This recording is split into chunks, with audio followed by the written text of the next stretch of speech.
that has actually been 6 minutes. The smell in here is amazing. So, oh my word. Turning that over.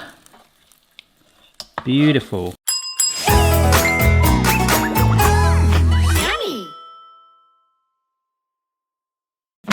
This is my 30 quid air fryer, and I am upgrading it soon. Don't worry, you guys are giving me loads of suggestions which one to get. And we're starting off by cooking some bacon in it.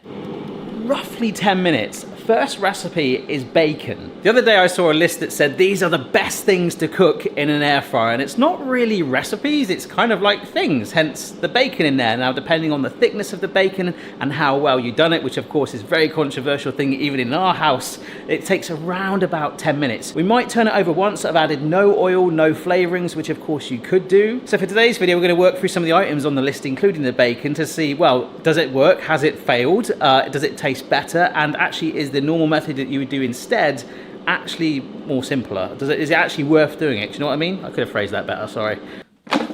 So I have got some kitchen towel to one side. Let's get that down. Oh my gosh!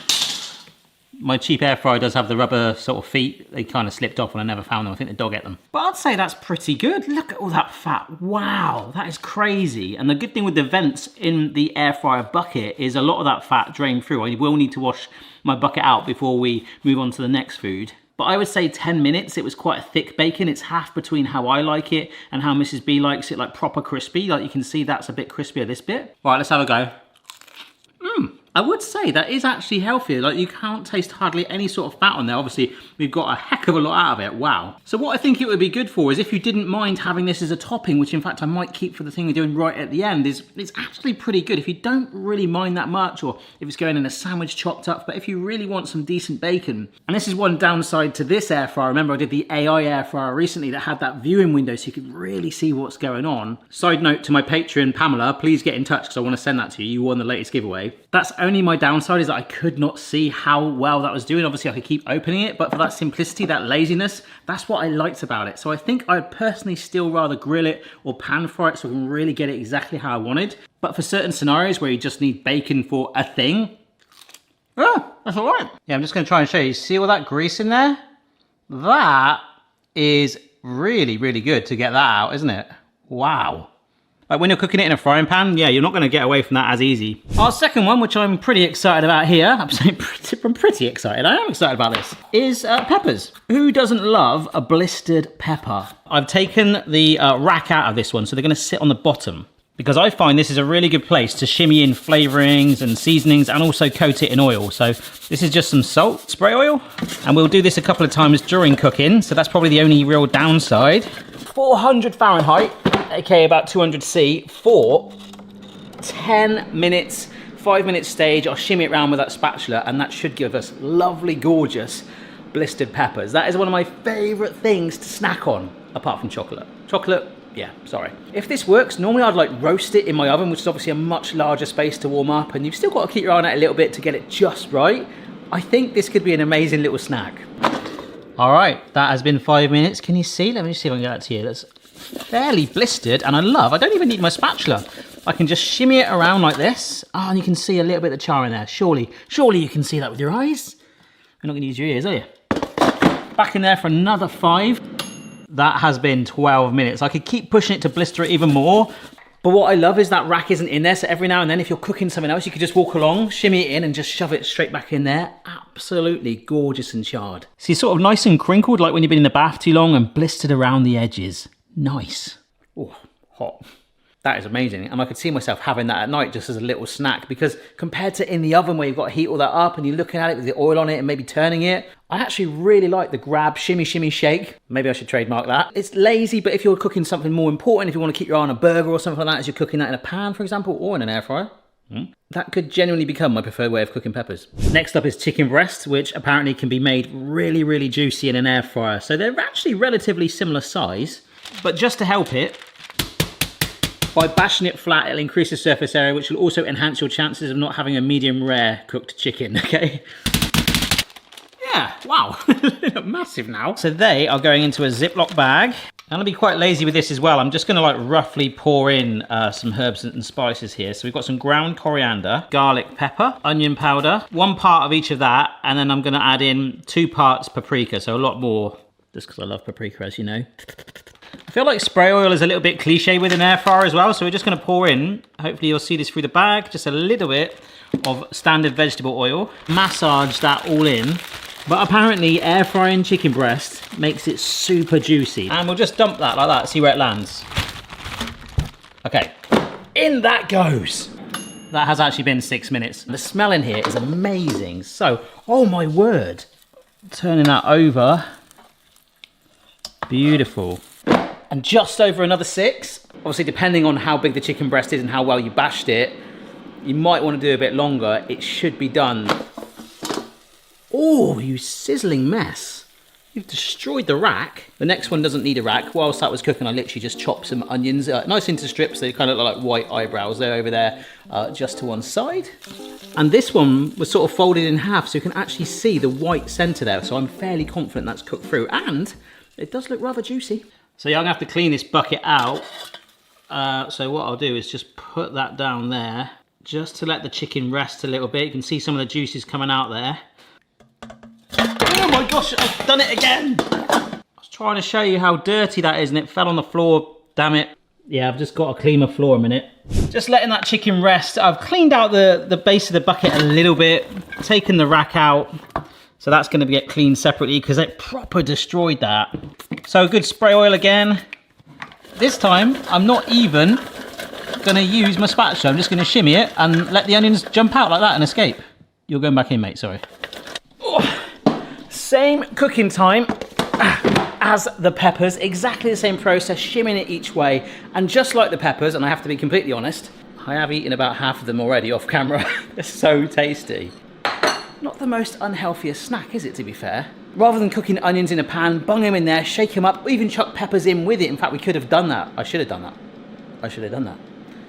But you know what I mean? Just shake it up, and if you're working on something that needs a bit more effort and thought, you just bung your timer on, walk and shimmy. Well, we've got to see what it turns out like. But whilst that's cooking, let's see what that chicken looks like. Let's just cut right through the middle. Oh, wow. There's actually, I don't know if you're going to be able to see that as I was cutting through, like the juices were coming to the top. It does not feel dry at all. I don't know what my favourite way of cooking a chicken breast is, actually. I think it's all very recipe specific, isn't it? This is a much bigger piece of chicken, but it was cooked, sort of opened up, nice and cooked through, and absolutely piping hot. Oh, that is not dry at all. That is good. Damn. I'd say juicy isn't the right word, it's just not dry. So, we'll see what those onions turn out like. They're looking good, starting to blister. The peppers are nice. Sorry, there's not that many peppers left. I don't know where the others went. And you just confessed to me off camera, you ate some of my bacon. Well, I said, can I eat any of this? And I thought he said, have the bacon. Oh, I said not the bacon. A little bit. I only broke a little bit off. I didn't eat the whole thing. It was for my finale, but, oh, well, there's nothing left. It'll be fine, it'll be fine. Right, I'm stopping this one a minute early because, look, can you see that there? That is a real mix. In fact, let's get it in this bowl. So I actually shook this up twice and added some more oil. The first time I looked, I was like, wow, they looked really baked and dry. So not fried at all. So the peppers, you can get away with that with a blistering, whereas with the onions, well, some of them are like lightly charred and weeped, whereas the others have kind of like, yeah, like almost overbaked. So I'm not saying it hasn't worked by any means, but I actually like, is it sad to say that I'm missing the smell? That when you're frying onions, it's just kind of one of those smells you're like, I'm not hungry, I'm not hungry. Ooh, there is that sweetness, there is that caramelization, but there is still a slightly, I mean, you must remember, that is what an air fryer is. It's not a fryer, it is a small oven. It's more like baked onions. The crispiness is there, and like I say, with the peppers, you can get away with that. With the blister, and it gets hidden within that. Whereas with the onion here, it's almost sort of like wilted and gone firmer, which you don't kind of want. But the other ones in there, when you mix it together as a medley, having that little bit of extra oil in there did help. I think if you dumped that on a hot dog or something, slathered it in ketchup, you wouldn't notice. But as an individual thing, I think I'd still prefer to pan fry it. Next one, we have got some eggs, okay? Onto the rack. I've only got 2 at the moment. Sorry, I could definitely get more in there because we are going to hard boil them. You can hard boil, or if you nail the timing right, soft boil them too. So once you work out your air fryers, you know, it's a bit like someone's levels in a car stereo, like, don't touch my base. Come on, mate, I just want to listen to the Venga boys. But what you can do is work out the perfect amount to get like soft boiled, hard boiled. So I think for this, we'll push it to hard boiled. 130C, but about 18 minutes. For soft boiled, around about 12 minutes onwards, but whatever method you do, you need a bowl of cold water just to stop it cooking once you take it out. So we'll push it to the max just in case. Ha ha! That is time. Oh my gosh. Is this gonna drop in the water very well? Come on, mate.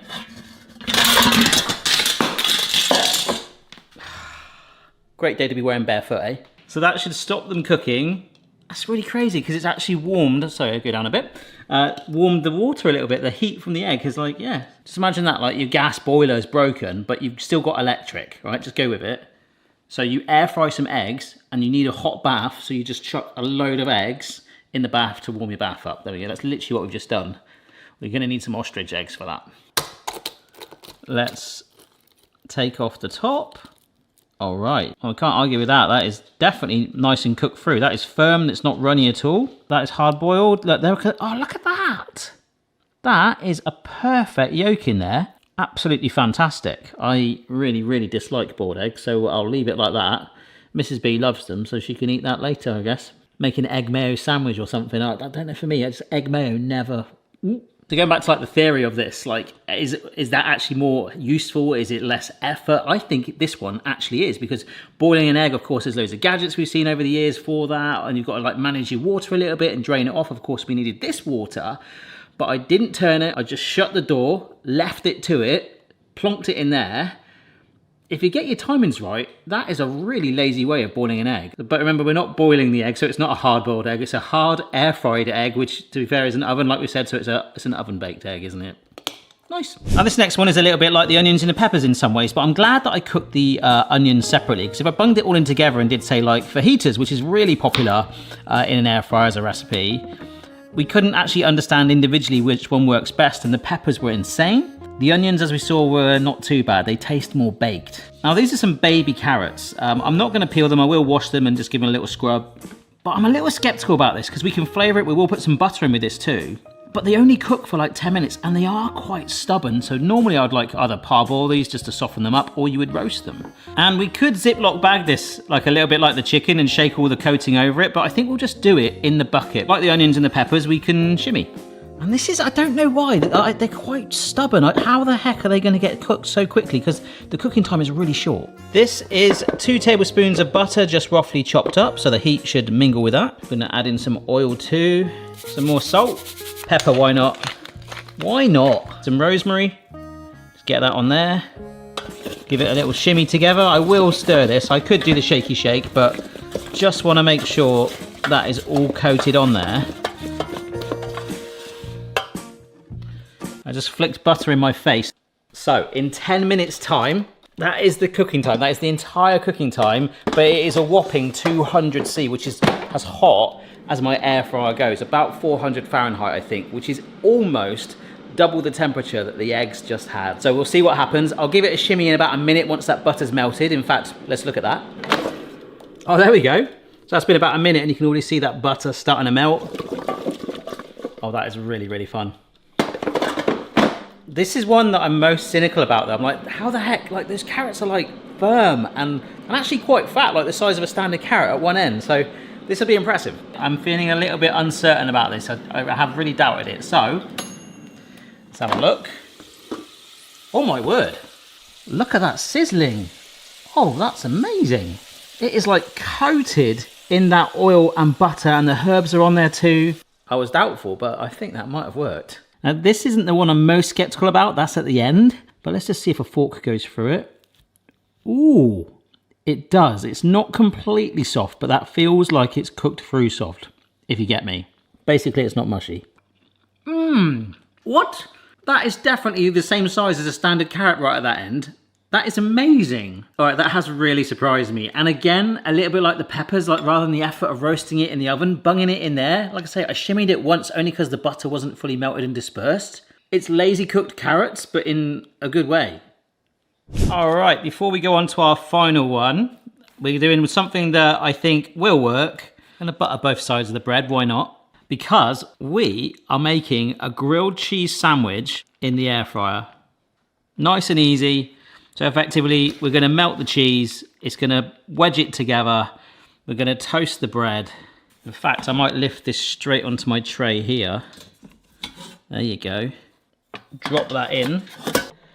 And just about 6 minutes, 190C, so like 375F. I was like, oh, do I need to do a gas mark equivalent? No. So like I say, out of all of them, this is one of the ones I'm most confident about, although annoyingly, it's one of the ones I've got to keep opening to check because we probably want to turn it over to evenly cook it, but it should melt the cheese, brown the bread, and be proper comfort food. All right, it's been 6 minutes. Check out this golden colour. That is gorgeous. I've literally left it. Now, the only thing is, it was obviously buttered the other side. I really hope it hasn't glued itself to the rack. It smells good. Oh, yes, it has kind of stuck. Kind of. Oh, there we go. We can turn it. Oh, look at the little cheesy shards. You can make cheese crisps if you want, but hey. Now, hopefully that will still toast. It looks like some of the butter has evaporated. We'll go with it. Now, in theory, it should take a little less, but I don't know, because obviously the same has got to happen on the top surface, so it could be another 6 minutes. As easy as this is, I'm kind of missing that fun of like flipping over and watching the cheese melt and getting it just right. To be fair, that has actually been nearly another 6 minutes just to get that colour as even. It is looking phenomenal. Check that out. Oh my word. The other side looks very similar. A nice consistent colour. I'd say the only downside is that it did take longer than it would in a pan. I couldn't really see what was going on, but... Oh, should we do the Instagram thing? Oh, what a crunch. Oh, to be fair to it, that cheese, please don't go on my hand, that is nice and melted. Definitely melted. I've got to say, that was a simply world-class crunch though, just then.